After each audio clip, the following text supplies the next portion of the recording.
What's going on, YouTube? Welcome back to another video. And today we're going to be checking out a subscriber recommendation on someone named James Toney. So right now, as you can see by the title, when feeding the beast goes wrong, we'll figure out what that means and see if we can learn more about the boxer James Toney. Who's the toughest guy you fought?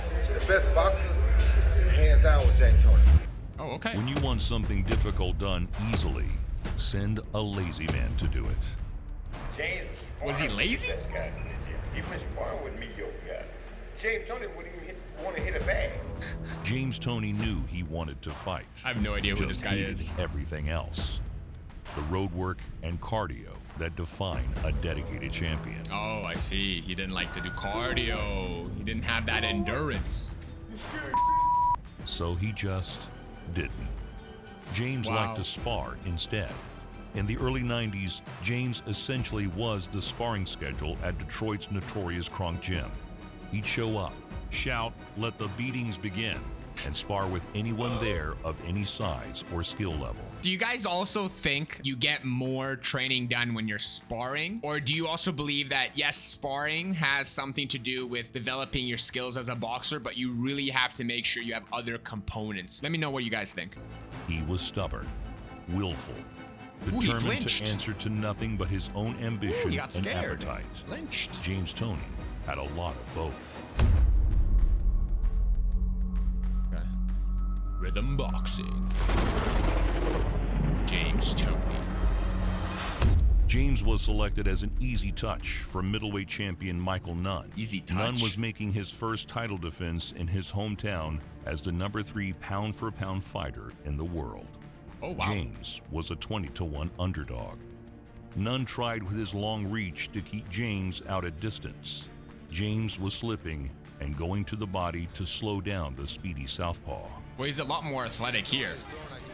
He doesn't seem like that big as it was in the first part of the video. As the fight wore on, James started to take over. Okay. So he did have endurance and long-lasting abilities early in his career, I'm assuming. He then got lazy at some point.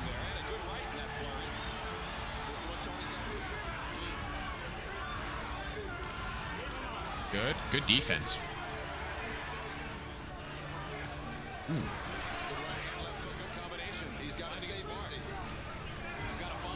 Okay. He really likes to stay inside, close to the clinch. Nunn was still up on all the cards. James levels him with the left hook as Nunn set to throw his uppercut, pouring it on to upset Nunn and become the middleweight champion. There's a ranking system for pound. He's ranked 3rd, meaning he had to go up divisions. So was his opponent somewhat similar to the weight of James Toney, or did James Toney, the challenger, have that edge on him due to the weight? Middleweight was a rough weight cut for James. The former football star weighed 200 pounds in high school. Oh, wow. Was eating nothing to make 160. When you're hungry, you can't crack a smile. Yeah, that's crazy. In high school, grade 10, that's when I first hit 200 pounds. Then when I was grade 11, I was basically this 6 foot, 220 pound 11th grader walking down the hall. So it's kind of like, I don't know how someone can cut down from 200 pounds naturally down to 160. I've never been able to do anything close to that. Even worse, James makes his international debut. James sat in a Monaco casino among a buffet of hedonism with his stomach growling. Oh, wow. Took out those frustrations on an overmatched Francesco Dell'Aquila. Jeez. The lightest I've been was 205. I can't imagine how much energy he might have. Like, he must be tired and fatigued from that weight loss. How is he even able to go and dish it in the ring? Dude, that's tough. I'm assuming that's what made him stop doing cardio and just be like, I'm gonna do it my way. Let me eat. Stopping him easily in the 4th. I think that's the most impressive thing. Losing all that weight, being 40 pounds lighter, and still having the energy to dish it out. Dude, that's a lot of... After 5 defenses of his 160-pound title, James makes the jump to super middleweight. With a bit less hunger in his belly, he takes on Iran Barkley, a swarming pressure fighter with a mean left hook. Extra hard for this one. What era was this too? Because this is somebody I don't recognize any of the fighters. Or maybe it's because it's lighter I don't even division. want to hear about James Toney no more after I do this. The performance James put on that night will go down as one of the most perfect in boxing history. Interesting. Iran tried his usual tactics. Against a counterpuncher of James' speed and skill, the usual tactics saw James uppercut him in the mouth every time he threw his hook to the body. It was like watching a man willingly stuff himself into a wood chipper. You know what I'm seeing right now from James Toney is he really likes to fight really close, and he's not really rotating his hips too often, so he's not generating the most power. But with the amount of combos that he's doing just within that little amount of space, I feel like he's just trying to wear him down and make the opponent a little bit dazed, so that when he does generate that enough space that he's comfortable with, I think maybe that's where he becomes the left hook, torquing the hips, making sure that he gets that power for the knockout opportunity. But so far, all I'm seeing is he likes to be nice and close, and he kind of moves to the opposite way of his opponent and just keeps countering his movements, kind of trying to fatigue the opponent, daze him a little bit, so that when they make that mistake, Toney goes in for the kill. I'm assuming. Just get in there and wait in there. But it seems like, yeah, he's just trying to... Iran proved a glutton for punishment. Good movement, though. In just 9 rounds, he's just wearing the opponent down. James landed over 400 punches. Oh, that's beautiful. Beautiful. His corner told him when Toney rolled to go underneath. Very Iran short. still begged for it to continue Multiple against combos. everyone's better judgment. Just breaking the opponent down, breaking him down. But this is not the kind of fight he wanted the 6th round. See?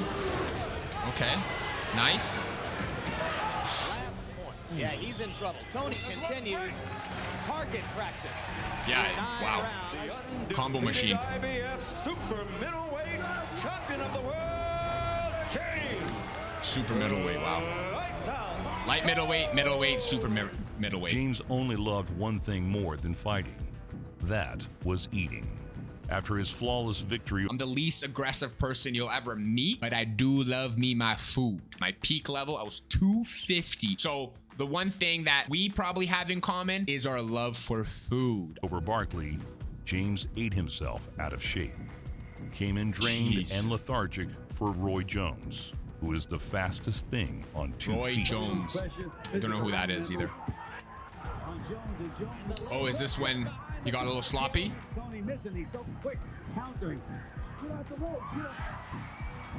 Oh. Showboating. Yo, Roy Jones looks sick. Yo, Roy Jones looks sick, man. He's like, he kind of reminds me of like James lost Rashad a Evans slot in and immediately UFC. moved up to 175 pounds. Just a look, I mean. James made his light heavyweight debut against Freddie Delgado and dropped him on the first punch he threw. He doesn't Freddie even wait for reached the for ref. a feinted jab, got caught on the hook. He just walks that out. came He just around. walks away. He's like, Delgado ref, tried deal with every him. dirty trick, but James calmly picked his punches like a butcher picks cuts of meat. So good. There it is again. Yeah, he just wears him down. Just Two big right hands, and then Toney missed a counters the movement of his He's got opponent. legs back under him now. Trying to pin Delgado in the corner, a right and a left. Nice. He's doing the corner play. And at the end of round number 4, scheduled for 12. Ooh. Big right hand. Hanging in. Now you're seeing some of that boxing ability. Stopping him with a right hand Wow. in 4 rounds. Wow, great counters. Dude, he opens himself up a little more when he sees the kill shot. Wow. James continued Really to good live how movement. he Wow. wanted. It forced him out of light heavyweight. James settled beautifully at cruiserweight. Posts 10 straight wins Cruiserweight. before getting a crack at champion Vasily Jirov. Raised by the international boxing coach of Kazakhstan, Jirov was put through rocky villanesque training. Jirov was a gold medalist, undefeated as a pro. Dang. Jirov's game was Only looks more volume stocky, punching dang. and dogged pressure. And Jirov hasn't gotten to that Ooh, ooh, ooh, ooh. Angle and land punches him. right hand Really good wow, the movement and It the was countering. more than that, though. I really wonder what Toney's gonna do. Holy. Yeah, there. Oh, great uppercut.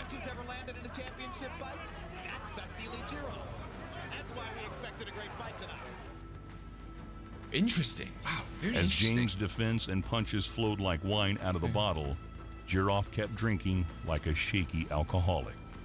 James wasn't just genius, because by all rights, hard work beats talent when talent isn't working hard. The rounds wear on. James sparred 300 rounds for these 12. His relaxation proved it. Jiroff throws over 100 punches in the 11th round. Freddie Roach tells James he's losing the fight.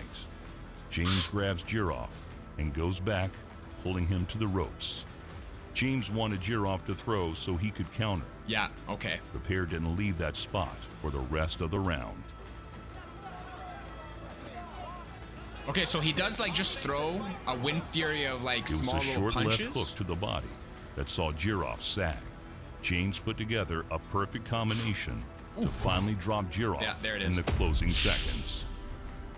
Okay, so I'm just assuming this is just what's going on in my mind right now. He likes to stay where he is and just follow the other opponent's movement in the opposite direction and just kind of throwing small little punches until he sees an opening. He wants the opponent to think that he's tired or that he's losing so that the opponent will go a little bit more aggressive and open themselves up a little bit for that counter hit. Once he gets that counter hit, that's when he'll start unleashing and opening up a little bit more, knowing that the opponent's staggering a little bit. Is that somewhat close, or is someone able to correct me who knows a little bit more about James Toney? It's just very interesting to see his style compared to others. He really likes to be where he's at and just kind of control the space, that small little space that he's in. Very interesting. Vasily made the bell, but James won a second lease on his boxing life and the cruiserweight championship. Cool. Never too content to rest on a laurel or turn down a fight, James makes the jump into the deep end of the heavyweight division. Oh, James takes on the legend, Evander Holyfield. Before or after was he got his past ear bite prime. off? Oh, past the James prime. continued eating, fighting, and talking smack. As the fight wore on, it was clear James once again hadn't played with his blessing. Wow, the movement, the head movement, he really likes to really make wide circles. His hand speed and beautiful defense blended to leave Evander punch drunk. Evander slowly loses the ability to walk a straight line. Ooh. Now the counters come. Wow, great combo. Wow. Stop it. Wow.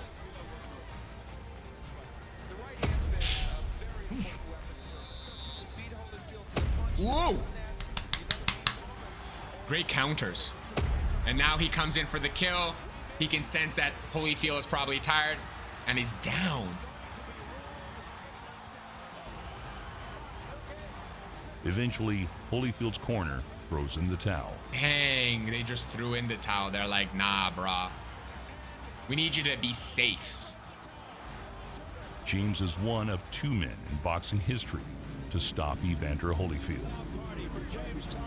See, that's the craziest thing. He doesn't move much. He's not like that type of fighter like Muhammad Ali, where he's moving constantly around the ring and dancing. He likes to position himself nice and close with the fighter, and he'll have, it's like an L shape where he'll have one of his arms protecting, I guess, his head, body, and the other one will just protect the center like it was for the uppercut. And then he would just use body movements and just slip and slide in between the other opponent's movement. It's like when you use Wing Chun, having the other person's momentum used against them. So that's what it somewhat reminds me of. I have times where I'm always wrong. So, but yeah, I usually, this is just me assuming and coming up with my own thoughts, especially since I don't know too much about boxing, but that's just kind of what I see.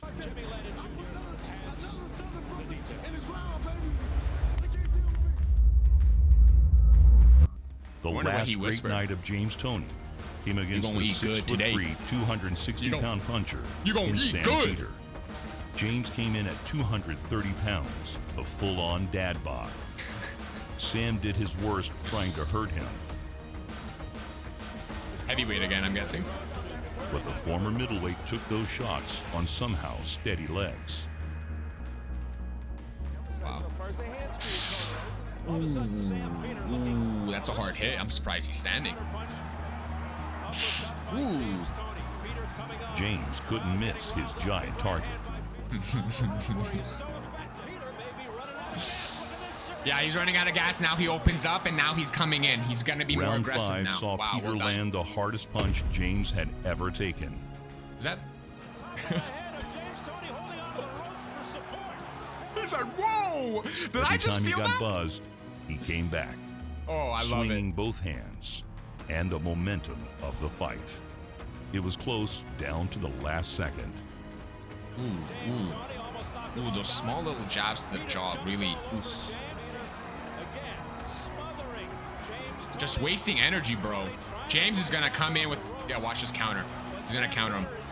He's coming. Come on. A controversial split decision was awarded to Sam Peter.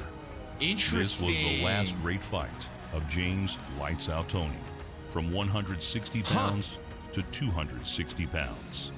He was never knocked out over a 29-year career of doing exactly what he wanted.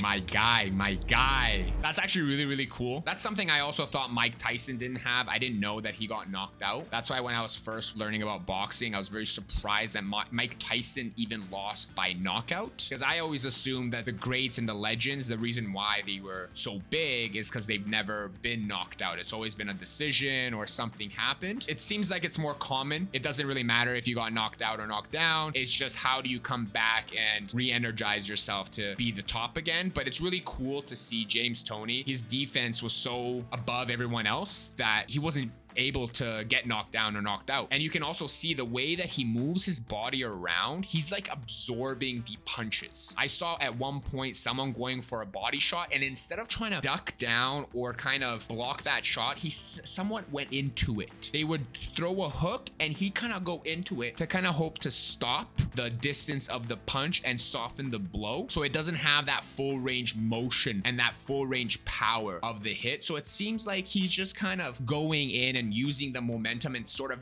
dancing, but instead of dancing around the ring, he's kind of dancing close to the partner, you know? He's dancing with his partner and moving around rather than being farther away and coming in and out with the dance. But it was very interesting to see. These are just my opinions and my observations. So I would love to hear what your guys' opinions and thoughts are, and to see if we have something similar or if I'm completely wrong. But if you guys enjoyed this video, make sure to hit that like and subscribe button. It definitely helps the channel a lot and grow. And this is just my journey of learning more about boxing. But I'll catch you guys on the next video. Cheers for now.